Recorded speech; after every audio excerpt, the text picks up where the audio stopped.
Gentleman may proceed. Thank you, Mr. Speaker. House Resolution 846 provides for consideration of the Senate amendments to H.R. 6, the Energy Independence and Security Act. The rule provides for a motion by the Majority Leader to concur in the Senate amendments with the House amendments printed in the Rules Committee report. The rule provides for 1 hour of general debate controlled by the Majority and Minority Leaders or their designees.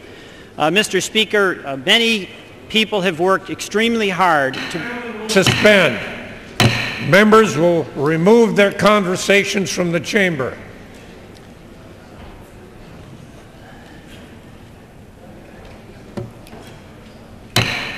Ready?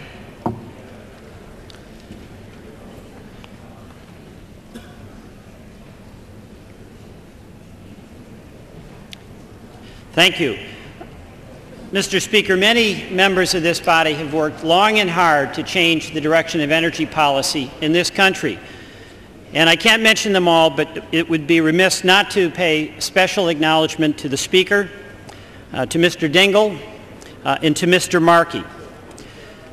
Mr. Speaker, this House, in a very short time, will have an opportunity to turn the page on generations of energy policy.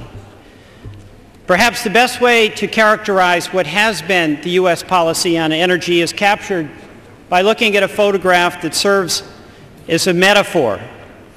What it shows is the United States, hand in hand with OPEC producers, on whom we've become increasingly reliant and dependent, pursuing an energy policy of drill and drill, consume and consume, spend and spend, all with ever-escalating and budget-busting expense inflicted on our families and businesses, all with reckless denial to the environmental damage that we are doing by this policy to the earth we all share, all with cavalier disregard to our national security by depending on regimes that are not our friends.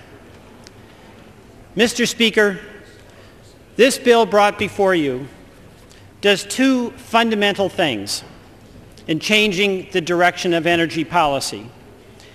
It says that we are going to consume less by taking practical steps, long overdue, to increase mileage standards, to allow American families going to and from work, picking up their kids, going to daycare, bringing them to soccer games, to travel in safe vehicles manufactured by American workers that get 40% more miles per gallon.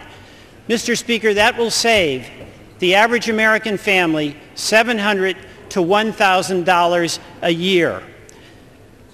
Second, by making a strong national commitment to renewable energy, to having energy that we produce, that we keep our American dollars and our American jobs here at home, and by investing in cellulosic ethanol, wind, and solar, in technologies that have shown promise to give us the energy we need, the jobs we require, and the environmental improvement that is essential, this turns the page on what has been an overdue time for change in our energy direction in this country.